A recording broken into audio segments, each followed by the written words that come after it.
Part 3। Meena का घर ठीक से ही चल रहा था। मतलब अब सास और बहू दोनों कमा रही थी, खुद की जिंदगी जी रही थी, मिलजुल कर रह रही थी।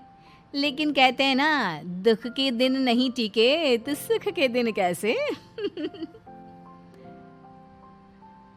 अरे मंगलू, कहाँ है? कितने दिनों से गांव नहीं आया माँ की खोज खबर लेने। तभी मीना आ जाती है। अरे दादी साहब, कैसे आना हुआ? बताया नहीं, हम स्टेशन आ जाते। ये बोलते हुए मीना अपनी दादी सास के पैर छूने के लिए झुकती है कि दादी सास जोर की लात मारती है। नहीं आई, कैसे आना हुआ? मेरे पति का मकान है ये। और तेरे बाप ने क्या दिया जो तू पूछ रही है, हैं? और ये क्या पहना है? न साड़ी न सर पर पल्लू, बात बात पर जबान खुलती है। दादी सास बोलना रोक ही नहीं रही थी। मीना को गुस्सा आने ही वाला होता है कि उसकी सास आ जाती है। क्या बात है मीना, कौन चिल्ला रहा है? मैं हूँ मंगलू की दुल्हन। बहुत चपर चपर कर रही है ये मीना बहू। इसकी जुबान पर लगाम लगवा ले। मम्मी जी, मेरी बहू है, घोड़ा थोड़ी ना है जो लगाम लगवा दूं। तभी वहां मंगलू यानी कि मीना का ससुर आ जाता है और मीना की सास को एक जोर का तमाचा लगा देता है। वाह, जुम्मा 2 दिन हुआ नहीं कमाना शुरू किए, मेरी माँ के सामने होशियार बन रही है। मैंने बुलाया है माँ को, ये रहेंगी तो कम से कम इस घर की औरतें औकात में रहेगी। अरे जब से कमा रही है सर पर चढ़कर नाच रही है। चिंता ना कर मंगलू, मैं आ गई हूँ ना। दोनों को लाइन में लगा कर रखूंगी। दोनों बहू ने मेरे मंगलू की जिंदगी खराब कर रखी है। तभी वहां पोता यानी कि मीना का पति आ जाता है। पोता जो कि दादी का दीवाना था। दादी मुझे क्यों नहीं बताया कि आप आने वाले हैं? मैं गांव आ जाता कार लेकर आपको लेने। अरे तू तो जानता ही है, कार में बैठ नहीं पाती।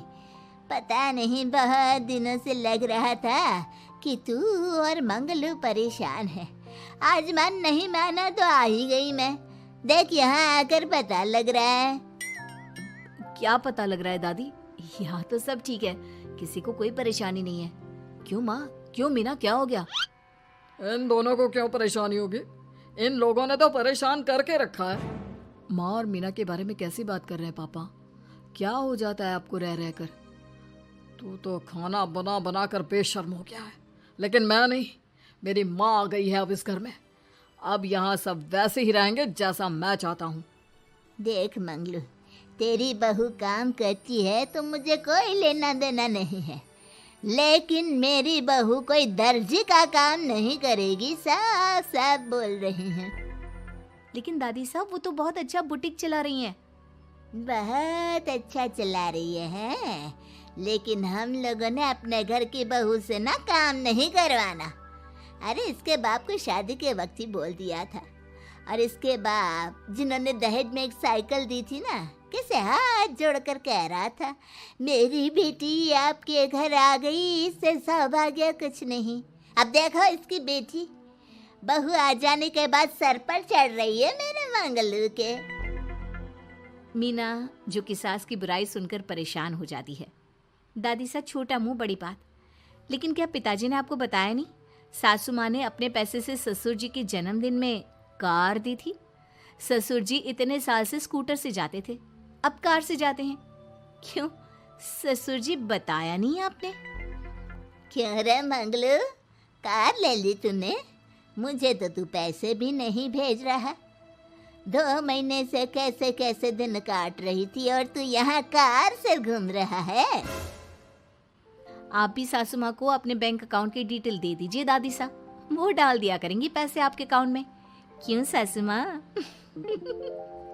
मंगलू यानी कि मीना का ससुर, जिसने अपनी माँ को गांव से सिर्फ अपनी बीवी को लगाम लगाने के लिए बुलाया था, ये सब देखकर जोर से चिल्लाता है। मीना बहू, चलो दादी सास आई है, ये नहीं कि खाने पीने का इंतजाम करे। अरे माँ, तू भी किन लोगों की बात में आ रही है? चल मेरे साथ मेरे कमरे में चल। ससुर अपनी माँ को लेकर कमरे में चला जाता है और दोनों बैठकर वैसे ही पंचायत शुरू कर देते हैं जैसे कोई बहू अपनी माँ से सास की बुराई कर रही हो। देख मंगलू, गलती तो तेरी ही है। जो तूने घर की जनानियों को काम के लिए बाहर निकाला। दूसरे तेरे पापा को देखा था, कभी मुझसे फालतू बोलते। अरे मरते दम तक तेरा बाप मेरी मुट्ठी में रहा है, यही सिखाया था मैंने तुझे। क्या बोलूं माँ, जब से ये मीना बहू घर आई है ना, इसने घर का सारा इतिहास भूगोल बदल कर रख दिया है। उस तितली से तो मैं बाद में निपटूंगी, पहले तेरी वाली को तो ठीक कर दूं।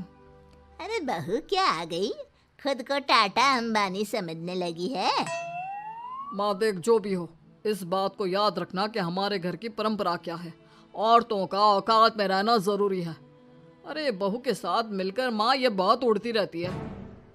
बेटा देख, गलती तो तेरी भी है, क्यों तूने इसे काम करने की छूट दी। मारना भी कम कर दिया है तूने इसे, वरना पहले आती थी तो बहू का कोई ना कोई हिस्सा सूजा हुआ या काला ही दिखता था। देखकर तसल्ली मिलती थी कि तूने कंट्रोल कर रखा है। इस बार तो काला और सूजा छोड़, अच्छी खासी चमकती दिख रही है ये। अब क्या बताऊं माँ, गलती तो हो गई है। हाँ, वो कार देखकर पिघल गया होगा ना तू। अरे बेटा, औरतों को मुट्ठी में रखा कर। शान की साइकिल ज्यादा अच्छी कुत्ता बनकर कार चलाने से, समझा। मीना का ससुर अपनी माँ की बात को सुन रहा था। बस माँ, जो गलती हो गई मिट्टी डाल उस पर। अब बस तू ना घर पहले जैसा करके जाना। ये सब ना बहू का किया धरा है, समझी।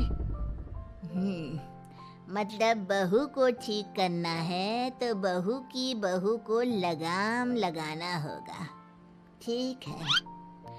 दोनों माँ बेटा बातें करके सो जाते हैं। सोने के बाद अगली सुबह मंगलू की बीवी यानी कि मीना की सास, माँ जी उठिए, ये लीजिए गर्म पानी और ये दातुन। चलिए तो याद रहा तुझे, वरना मैंने तो सोचा था कि बहू के चक्कर में पागल ही हो गई होगी बिल्कुल।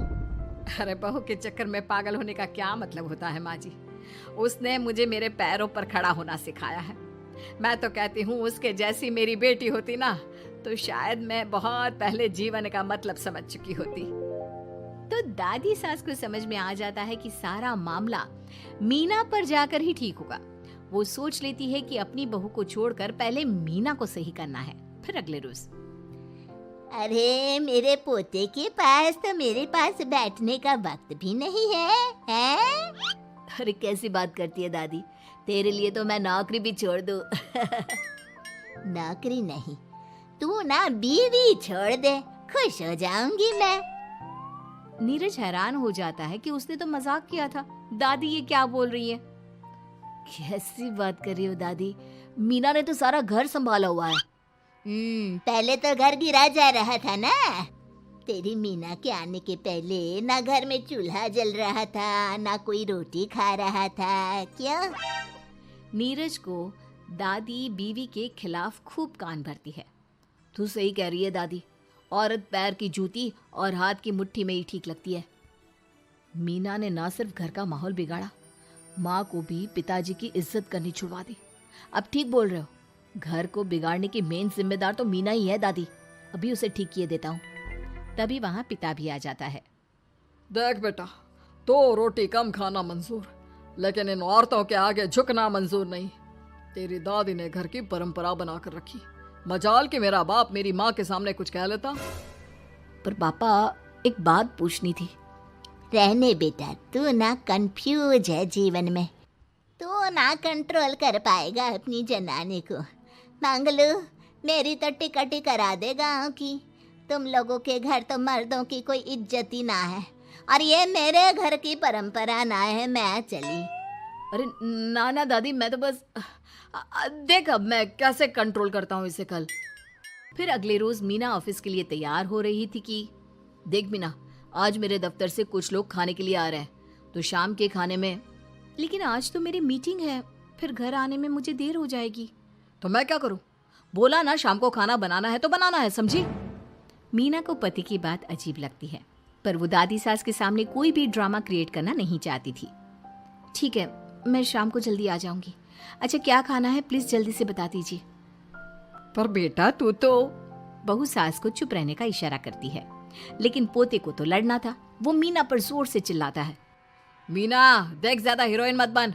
आज ऑफिस जा रही है तो जा, लेकिन सुन, तुरंत रिजाइन देकर घर आ जाना। ना मुझे तेरी कमाई चाहिए, ना ही तेरी नसीहत। आज से घर में वही होगा जो मैं चाहूंगा, समझी? अरे कैसे लैंग्वेज बोल रहे हो? ये तुम्हारी बोली नहीं है। कौन सिखा रहा है तुम्हें? तभी दादी सास आ जाती है। क्या बोलना चाह रही है बहू? मैं मुन्ने के कान भर रही हूँ, हैं? हाँ, मुझे तो यही लग रहा है, वरना हम लोगों का घर अच्छे से चल रहा था। सभी मिलजुल कर एक दूसरे को इज्जत देकर रह रहे थे। लेकिन अब तभी मीना को उसका पति जोर से डांटता है। सास बेटी बहू की लड़ाई को बर्दाश्त नहीं कर पाती। देख नीरज, बहू को डांटना या फिर बहू के साथ गलत व्यवहार, ये सब मुझसे बर्दाश्त नहीं होगा। वाह रे वाह, सारी जिंदगी जो पति की डांट और मार खाती रही, अब बहू को थोड़ी सी डांट क्या पड़ी, गुस्सा आ गया। हाँ माँ, क्या हो गया?